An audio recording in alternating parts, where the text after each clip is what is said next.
Hello student, I am Dr. Murari Lal Vaid, lecturer, PG Department of Commerce and Business Management, Kolhan university Chaibasa. अभी मैं आप लोग की video class ले रहा हूँ जो एमकॉम सेमेस्टर 1 के लिए है और ये बीकॉम सेमेस्टर 5 के स्टूडेंट भी इसको अवेल कर सकते हैं, उनका भी ये है चैप्टर। और मैं सब्जेक्ट पढ़ा रहा हूँ फाइनेंशियल मैनेजमेंट और मेरी टॉपिक है कैपिटल बजटिंग। इससे पहले भी कैपिटल बजटिंग में 5 क्लास लिया जा चुकी है। 2 क्लास थ्योरी की थी, 2 क्लास में हम लोगों ने ARR का प्रैक्टिकल क्वेश्चन देखा, 1 क्लास में हम लोगों ने पेबैक पीरियड देखा जो स्मॉल 3 क्वेश्चन देखा। आज एक बड़ा क्वेश्चन पेबैक पीरियड से देखूंगा, ये आपको बताऊंगा इस वीडियो में। तो ध्यान दीजिए, मैं अभी आपको बताना चाह रहा हूँ कि हमारा ये एमकॉम सेम 1 की क्लास है फाइनेंशियल मैनेजमेंट कैपिटल बजटिंग। ये क्वेश्चन मैंने लिया है, ध्यान देंगे क्वेश्चन पे। ABC limited is considering the purchase of a machine, purchase of two machine, two machine X and Y are available. 2 machine है हमारे पास, हमको एक लेनी है। Machine X will cost, machine X का दाम 60,000 है एंड हैज लाइफ कितनी 5 साल है। मशीन Y का कॉस्ट 78,000 है और इसकी लाइफ है 6 year. There will be no salvage value, कोई स्क्रैप वैल्यू नहीं बचेगा। ठीक है, ये मशीन का कोई भी स्क्रैप वैल्यू नहीं बचेगा at the end of the use of machine. अब लिखा है the estimated cash flow before tax and depreciation, depreciation और टैक्स से पहले का हम लोग को दे दिया गया है दोनों मशीन का। तो मैं फिर से बता दूंगा कि कैश फ्लो हमको before depreciation and before tax दिया है, तो हमको सबसे पहले डेप्रिसिएशन को घटाना है, फिर टैक्स को घटाना है और फिर उस प्रॉफिट में डेप्रिसिएशन को ऐड बैक करना है, ये ध्यान रहे। अब देखिए नीचे 1 से या 6 तक है, जिसमें 5 साल तक का प्रॉफिट दिया गया है, वो X के लिए है।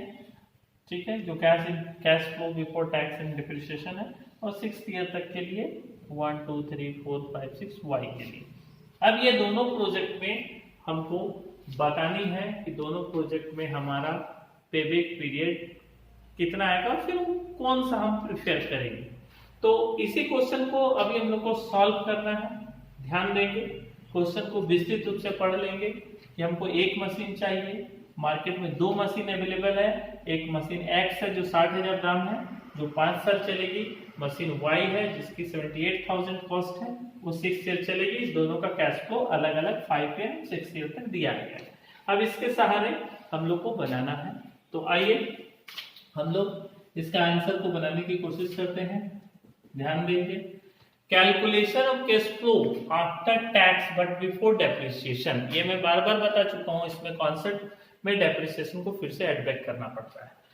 कॉलम को पहले समझ लेंगे, year cash flow before tax, ये क्वेश्चन में हमको अवेलेबल है प्रॉफिट, जो cash flow before tax and depreciation है। इसमें फिर डेप्रिसिएशन हम लोग घटाएंगे, नेट प्रॉफिट आफ्टर डेप्रिसिएशन आ जाएगा, फिर इससे टैक्स घटाएंगे, नेट प्रॉफिट आफ्टर टैक्स आएगा, फिर इसमें डेप्रिसिएशन को ऐड बैक कर देंगे इससे।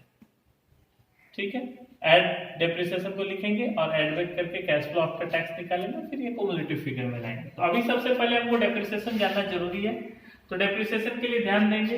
अब मैं आपको, चूंकि ज्यादा हमारे पास स्पेस नहीं है, डेप्रिसिएशन को समझाने की कोशिश करते हैं। 60,000 इसका दाम है A का और 5 साल चलेगी और साल्वेज वैल्यू नहीं है, तो डेप्रिसिएशन फॉर मशीन X 60,000 उसका कॉस्ट है और वो 5 साल चलेगी। तो डेप्रिसिएशन ईयरली कितना हो गया 12,000 रुपया।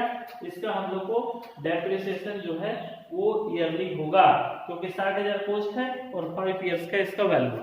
अब हम लोग डेप्रिसिएशन X का निकल गया, ये हर साल SLM वैल्यू होगा स्ट्रेट लाइन मेथड में, ईयर 1 2 3 4 एंड 5।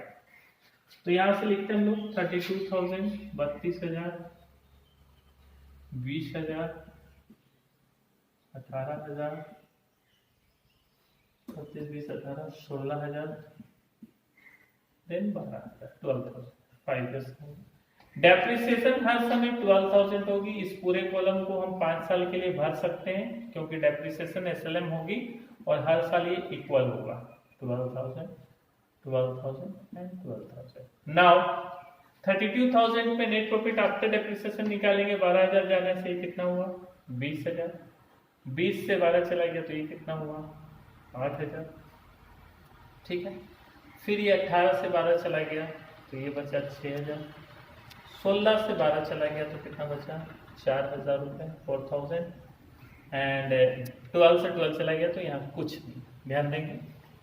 टैक्स रेट 50% है, टैक्स इसका इस पे निकालेंगे 10,000, 4,000, 6,000, 4,000, यहाँ कोई प्रॉफिट नहीं, कोई टैक्स नहीं, ठीक है।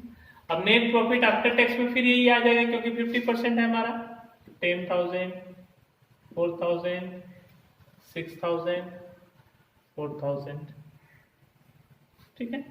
और इसमें हम लोग यहाँ पर कुछ नहीं, नेट प्रॉफिट। अब इसमें डेप्रिसिएशन फिर से हम लोग को ऐड कर देना है, 12,000,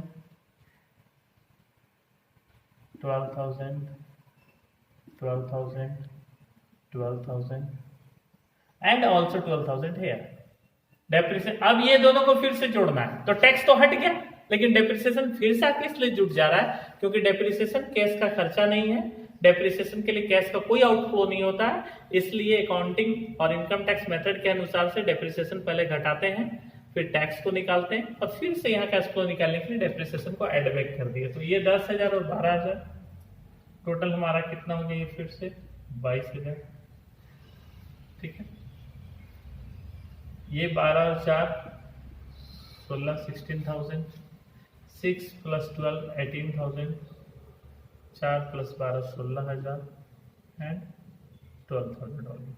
फिर से एक बार देख लेंगे, टोटल में मिस्टेक नहीं होनी चाहिए। 12, 10 22,000, 12 22,000, 12,000, 4,000 16,000, 12,000 6,000 18,000, 12,000 4,000 16,000 and remaining and last is 12,000, that 12,000. Both are similar. Why? Because 20,000, 12,000, 8,000, 16,000, 4,000. Tax rate 8,000, 4,000, 6,000. Net profit after depreciation 10,000, 10,000. Okay, 8,000, 4,000, 6,000. That is 3,000. ये थोड़ा गलत हो गया, इसको सुधार देता हूँ मैं। कैलकुलेशन थोड़ा मिस्टेक है, इस पर ध्यान देंगे, इसको थोड़ा मैं सुधार देता हूँ। नेट प्रॉफिट आफ्टर डेप्रिसिएशन 6,000 आया, 6,000 में टैक्स 3,000, तो यहाँ कितना आ गया हमारा 3,000। ये 2,000, तो यहाँ भी हमारा कितना आ गया 2,000। यहाँ पर कुछ नहीं है, नथिंग, यहाँ भी कुछ नहीं, ओके। तो अब डेप्रिसिएशन तो 12,000 रहेगा ही, 12,000, 12,000, 12,000, थोड़ा सा मिस्टेक हो रही थी। अब ये डेप्रिसिएशन और नेट प्रॉफिट आफ्टर टैक्स, इसको हम लोग ऐड करेंगे 15,000, 14,000,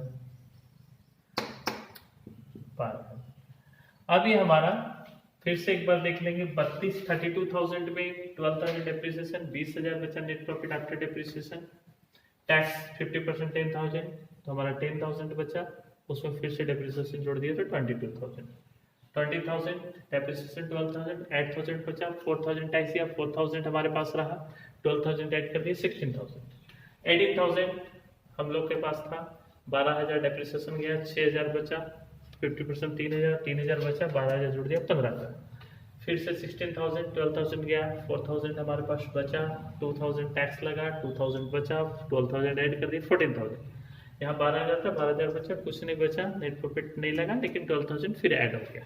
कुमुलेटिव देखेंगे, 22,000 में 16,000 जोड़ देंगे, 38,000, 16, 22, 32, 38 में 15 जोड़ देंगे, 5, 5, 10, 13, 8, 5, 3, 4, 1, 5, 53, 14,000 जोड़ देंगे, 0, 0, 0 और ये 4 और 3, 7, 5 और 1, 6, 67 और ये 12 जोड़ देंगे, 0, 0, 0 और 7 और 2, 9 और 6 और 1, 7। एक बार इसका टोटल हम लोग को 79 आना चाहिए, एक बार टेस्ट कर लेंगे। 6, 8, 6 और 2, 8, 5, 13, 17 2 19 9 1 2 1 3 4 5 6 7 79,000 हो गया। हम लोग का प्रोजेक्ट में 60,000 लगा है, ध्यान दीजिएगा। प्रोजेक्ट का जो इन्वेस्टमेंट है कॉस्ट वो 60,000 इन्वेस्टमेंट है, इन्वेस्टमेंट है 60,000। 60,000 हमारा कब वापस आया? 53,000 3 साल और ये दोनों के बीच में मेरा पैसा वापस आया। इसका पीबैक पीरियड निकलेगा 3 इयर्स प्लस कुछ और मंथ, क्योंकि 7,000 रुपए कम, इसमें 60 चाहिए तो 14,000 आया। ठीक है, तो इसका हम लोग कैलकुलेशन देखेंगे अभी। सबसे फर्स्ट ऑफ ऑल हम लोग मशीन, पहले हम लोग एक्स का ही कैलकुलेशन करते हैं। पेबैक पीरियड इसका कितना आ रहा है? पेबैक पीरियड आएगा 3 इयर्स, तो हम लोग को लेना ही पड़ेगा। क्यों लेना होगा? क्योंकि 53,000 हमको 60 चाहिए। अब हमको 7,000 की जरूरत है। 7,000 डिवाइडेड इसके बाद वाले का कितना था? 14,000 रुपया था, जो इसमें ऐड हुआ था 14,000, तो 0.5, तो इसका 3.5 इयर्स इसका आ गया पेबैक पीरियड। ओके, 3.5 इयर्स इसका आ गया पेबैक पीरियड। अब हम लोग चलते हैं मशीन वाई के लिए। वाई के लिए भी सेम कॉन्सेप्ट लेके चलेंगे। फिर से मैं लिखता हूं, year CF cash flow before tax and depreciation, net profit after depreciation, इसके बाद टैक्स 50%, इसके बाद नेट प्रॉफिट आफ्टर टैक्स, इसके बाद डेप्रिसिएशन, इसके बाद कैश फ्लो आफ्टर टैक्स, इसके बाद cumulative cash flow after tax. Similar इसमें भी निकालना है, ध्यान देंगे। ईयर 1 2 3 4 5 6, इसमें 6 है। तो पहले मैं लिख देता हूं इसका, पहले इसका भी डेप्रिसिएशन निकाल लेता हूं। उधर ध्यान दीजिएगा, डेप्रिसिएशन फॉर वाई मशीन, हम लोग का डेप्रिसिएशन वाई मशीन का 78,000 इसका दाम है, 78,000, और ये चलेगी कितने साल? 6 साल, तो 6 13,000 रुपये इसका डेप्रिसिएशन आया, 13,000। ओके, अब ये जो दिया है इसको लिख लेते हैं। 40,000, 30,000, 30,000, 26,000, 24,000, 22,000 एंड 20,000। आप ध्यान देंगे, अब इसमें हम लोग डेप्रिसिएशन इसका 13,000 रुपये माइनस करेंगे। 13,000 हर कॉलम में रहेगा 6th ईयर पर, क्योंकि ये हम लोग का 13,000 ईयरली है। 13,000 इसमें घटा देंगे तो नेट प्रॉफिट आफ्टर डेप्रिसिएशन आ जाएगा। 40,000 में से 13,000 हमारा चला गया, तो कितना बच जाएगा हमारा? 27। इसमें 30 में से 17 चला गया तो 13 चला गया तो 17, 26 में 13, 24 में 13 और 10 23 और 24 11,000, 13 22 9,000। ध्यान देंगे कहीं गलत तो नहीं हो रहा है। 7,000, ठीक है। फिर से एक बार देख लेते हैं। 40 में 13 27, 30 में 30,000 में 1,300, 17,000, 26 13,000, 13,000, 24 30,000, 11,000, 22 13,000, 9,000 एंड 7,000। टैक्स रेट 50% है, ध्यान देंगे। 13,500, 27,000 का, 17,000 का 8,500, 13,000 का 6,500, 11,000 का 5,500, 9,000 का 4,500 और 7,000 का इतना ही बचेगा यहाँ पे, क्योंकि 50% टैक्स में दे दिए। तो 13,500 या फिर 8,500, 6,500, समझ रहे होंगे आप लोग कि 50% टैक्स चला गया। 5,500, 4,500 एंड 3,500। ओके, नाउ अब इसको हम लोग डेप्रिसिएशन को फिर से एडवेट करते हैं। 13,000 हर कॉलम में दे देते हैं। 13,000 that is the depreciation, add back to the cash flow, net profit after tax 13 26,500, 40 26,500, 8 13 और 8 21,500, 13 और 6 हो गया 19, 19,500, 5,500 और 13 हो गया 18,500, 4 13 और 4 17,500 और 16,500। जरा देख लेते हैं हम लोग ये सही है कि नहीं। 13 13 26,500, 8 13 8 7 20, 21,500, 13,000 into 6, 13 plus 6 19,500, 13 plus 5 18,500, 13 plus 4 17,500, 13 plus 3 16,500। Cumulative करते हैं 26,500, फिर इसमें ऐड कर देते हैं 0 0 0, 6 और 1 7 और 1 8, 2 2 4 48, ठीक है 48। फिर ये ऐड कर देते हैं कुमुलेटिव 500 और 9 8 16 17 हाथ में 1 4 5 1 6, ठीक है 48,000 पे 915 को ऐड कर देंगे तो 500 आ गया, और 8 और 9 17 4 5 और 1 6। फिर इसको ऐड कर देंगे 0 0 1 आया, 7 8 8 16 6 हाथ में 1 6 7 और 1 8 86। फिर इसको ऐड कर देंगे 500, इसको ऐड कर देंगे 6 6 12 13 3 1 8 9 और 1 10। फिर इसको ऐड कर देंगे 0 0 1 6 3 9 और 1 10 1 1 1 और 1 2 और 1 1,03,000 में 16,000 1,20,000। कैलकुलेशन थोड़ा देख लेंगे, अगर कहीं गलती होगी तो इसको थोड़ा सा आप सुधार पाएंगे। एनीवे अब हम लोग को देखना है कि इसमें हमारा इन्वेस्टमेंट कितना था। इसमें इन्वेस्टमेंट हमारा 78,000 था। 78,000 हमारा कब वापस हुआ, इसको ध्यान देंगे तो ये और इसके बीच में 78,000 वापस हुआ। हम लोग का 67,500 रुपया तीसरे साल में आया। तो इसका पेबैक पीरियड निकलेगा, payback period is equal to, पहले तो 3 साल तो हम लोग लेंगे 3 इयर्स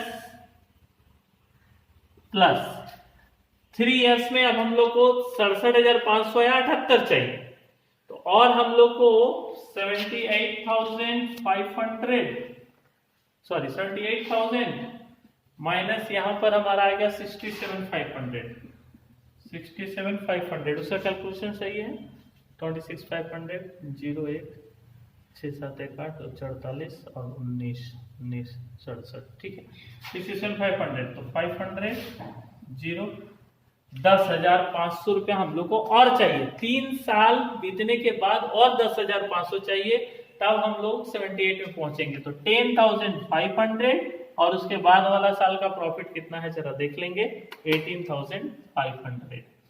18,500 अभी कैलकुलेशन हम लोग इसका देख लेते हैं कितना आएगा हमारे पास। 10,500 डिवाइडेड बाय 18,500, तो ये 0.56, 3 years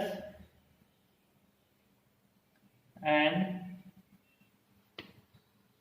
0.3 years, 3.56 years इसका आंसर हो जाएगा 3.56 years।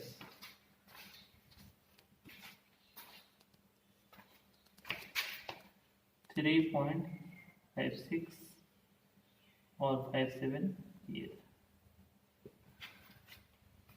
तो एक का आंसर हमारा आया 3.5 ईयर, एक का 3.57। तो हम लोग को मशीन एक 3.5 साल में पैसा वापस कर दे रही है, और ये 3.5 साल से कुछ समय ज्यादा लग रहा है इसमें।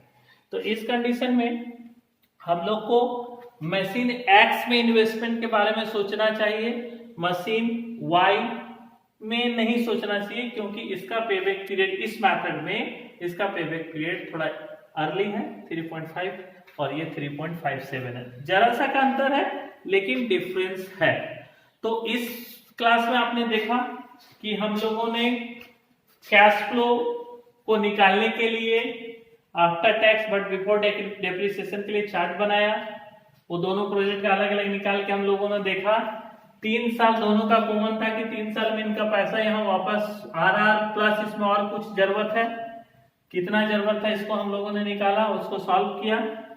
तो ये हम लोग को ध्यान देने वाली बात है कि इसका पैसा हम लोग को जल्दी रिकवर हो जाएगा। इसका पैसा में अभी हम लोग को थोड़ा सा और 3.5 साल से ज्यादा समय लग रहा है और उसमें 3.5 ईयर्स यानी 3.5 साल में एक्स का पैसा हमको वापस हो जा रहा है। तो ये पेबैक पीरियड हुआ। पेबैक पीरियड में हम लोग टाइम वैल्यू ऑफ मनी को नहीं देखते हैं क्योंकि ट्रेडिशनल अप्रोच है, इसको ध्यान देने की जरूरत है। और स्टूडेंट जहां आपको नहीं समझ में आए वहां आप कमेंट कीजिए, हमसे पूछिए। ऐसे तो हमने अपने हिसाब से पूरी कोशिश की है कि आपको हम समझा पाएं कि कैपिटल बजटिंग में पेबैक पीरियड कैसे निकलता है। फिर भी यदि कोई कठिनाई आपको लगती है, नहीं समझ में आ रहा है, तो आप कमेंट बॉक्स में कमेंट कर दीजिएगा। मैं नेक्स्ट वीडियो में फिर से अगर ऐसा रहेगा तो डाउट्स को क्लियर कर दूंगा। Thank you. अब अपनी पढ़ाई को जारी रखिए।